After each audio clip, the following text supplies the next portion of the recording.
Welcome to Distracted Nerd, where today we are breaking down the Disney classics Snow White and the Seven Dwarfs. And now I learned from my Beauty and the Beast and Pinocchio breakdowns that people take their old Disney movies very seriously. And so I promise that I will be fair, and I will look at this film objectively, and I will judge it based solely on its merits. No cheap shots, alright? Okay, so let's dive right into Adolf Hitler's favorite movie, Snow White. And so now the setup for Snow White is that Snow White lives with her stepmother, the evil queen, and the queen is jealous of Snow White's beauty, and so she dresses Snow White in rags and makes her be her servant. And the queen is so insecure that she has to have her magic mirror tell her every day how hot she is. And now we all know the classic line, mirror, mirror on the wall, who's the fairest of them all, right? Magic mirror on the wall, who is the fairest one of all? Yeah, magic mirror? What? Like, we all remember her saying mirror, mirror, right? I mean, hell, they even made a live-action version of this story, and they freaking titled it Mirror, Mirror. Like, what the hell is going on? Because that little mistake almost cost Armie Hammer his career. And so basically, the queen asks the mirror the same question every day, and if the magic mirror tells her that Snow White is absolute trash, then the queen is happy. But on this fateful day, the magic mirror goes rogue. A lovely maid I see.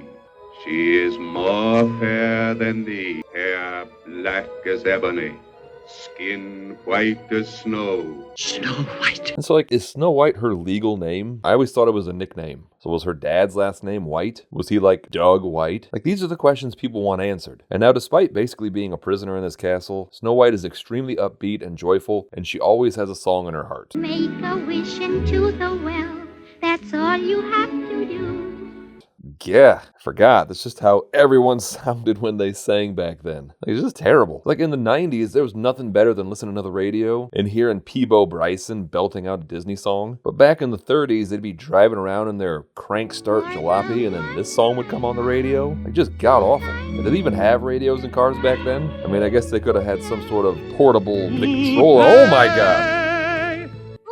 Did I frighten you? Yes. Yes, you did. Where the fuck did you even come from? This is a gated community. How'd you even get in here? Also, Snow White was minding her own business. She did not ask for you to come over and make it a duet. Like, he's definitely the kind of dude that will go up to a woman at the gym and motion for her to take her earbuds out just so he can tell her that she's prettier when she smiles. And so Snow White is like me, and she spooks easily, and she runs inside while this dude continues to just not take a hint, and he keeps singing. Now that I've found you, hear what I have to say.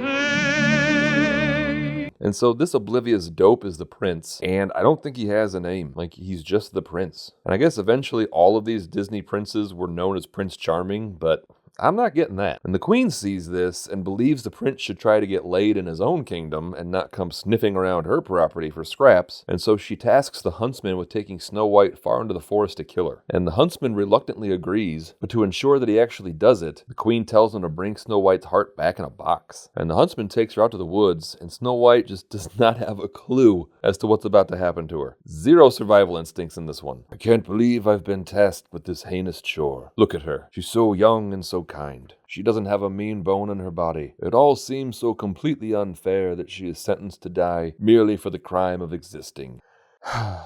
Well, time to kill this bitch. But luckily he has a change of heart, and he tells her that the queen wants her dead, and then he screams at her to run.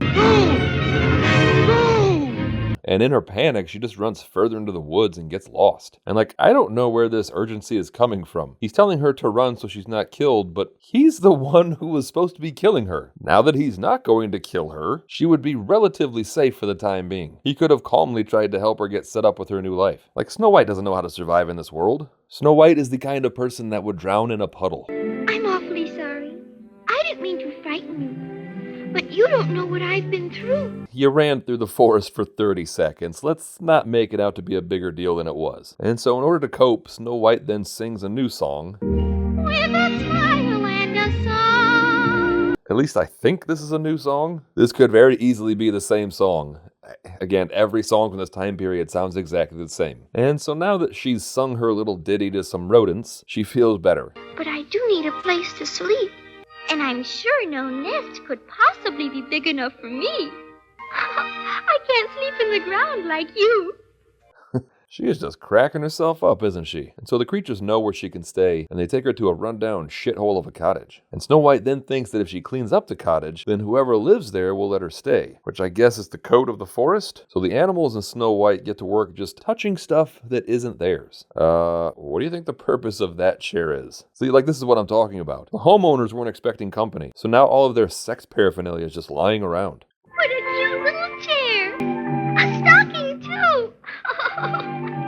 I would say that she has a healthy sense of humor, but nothing that she's laughed at so far has actually been funny. I guess maybe it's whimsical, not necessarily shitting yourself hilarious. And also, if some stranger just starts throwing my clothes on a tick-infested deer, I mean, I'm pretty non-confrontational, so I'd probably just say, oh, it's fine, you didn't know. But I'd be a catty bitch about it in my family group text. And like, it doesn't matter how clean a raccoon is able to get your clothes, they're going to transfer more disease to the fabric than they would ever get off. And oh my god, which of the dwarfs had an authentic Gordon Gartrell shirt? Holy shit. And now we know that this is actually the cottage of the Seven Dwarfs, who are independently wealthy because they own just the most lucrative gemstone mine I have ever seen.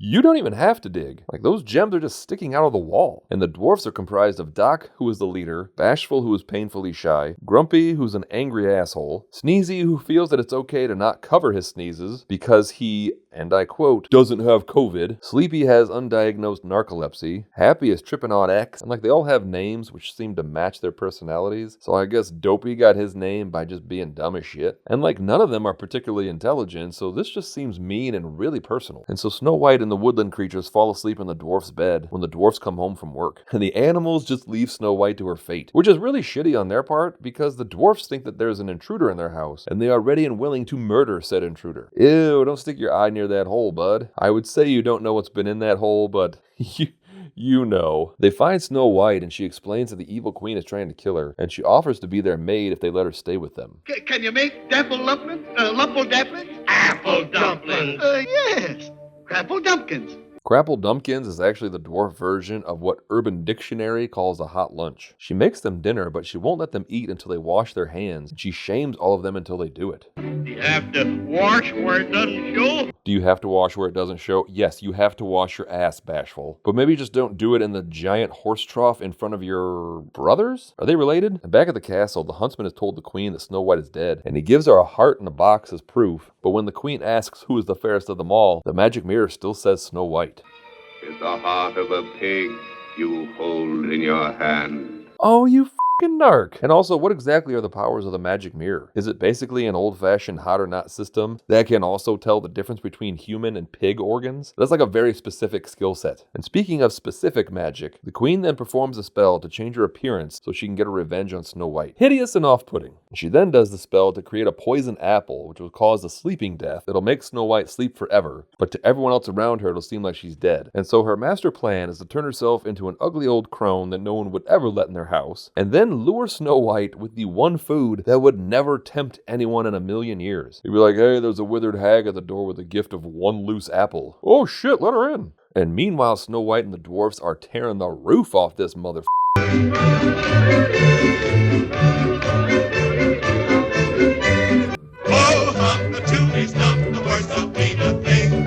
The songwriter seemed to have some real self-esteem issues. I chased a polecat up a tree, way out upon a limb, and when he got the best of me, I got the worst of him. I guess you had to be there? God, I don't think this song can get any worse. Nope, I was wrong. So mercifully, it's time for bed, and Doc offers all 7 of their beds to Snow White. And now he's clearly just trying to be a good host and knows that Snow White will decline the offer. But unfortunately for him, Snow White has zero qualms about taking up 7 beds while her hosts sleep in sinks and buckets. And the next day when the dwarfs go to work, Snow White makes a pie just for Grumpy. And I don't know if she's being nice, because she's baking him a pie, yes, but she's letting birds walk on it. So it's almost like she doesn't really care if Grumpy ingests bird shit. Or is she just so naive that she doesn't even even know about avian disease. Oh my god. God, it is so weird. This is the face the evil queen chose to help Snow White let her guard down. If I looked up from making my bird flu pie and saw this lady looking at me, I would shriek. I'm a grown man, but I would shriek. And so the queen tells Snow White that she has a magic apple that will grant her wish. And Snow White, being a teenage girl, wishes that the dude she met briefly by a well would whisk her away. And she bites into it and collapses. You know, if you have a sexual rival, you don't kill them. You just mildly disfigure them in a workplace accident, like heating up a bowl of soup for like 10 minutes in the microwave and then putting the lid on the Tupperware and then handing it to the quote-unquote office hottie while the heat builds up and explodes in his face. Not such a pretty boy now, are you, Trevor? The dwarfs roll up on the scene and they chase the queen through the woods. And you will always have fierce loyalty for the person that taught you the importance of washing your gooch. And they chase the queen up a mountain, and a lightning strike causes her to fall to her death. And the heartbroken dwarfs can't bury Snow White because she's too beautiful, so they fashion a coffin of glass and gold. And so the dwarfs are deep in their grief, and over the weeks they continually go out to pay their respects. Like this was their friend and their mother figure. It's gonna take them a long time to get over, excuse me, the hell are you doing? Okay. Oh, gross. So he open-mouthed kisses what he believes to be a corpse, and Snow White wakes up. Oh, you're alive. That's slightly better than what I was hoping. And Snow White and the prince ride off into the sunset together, and maybe one day she'll learn what the hell his name is. And oh, I'm getting a note. It looks like my producer has recovered audio of the last screening that Hitler had for this movie. Why are we playing this? Okay.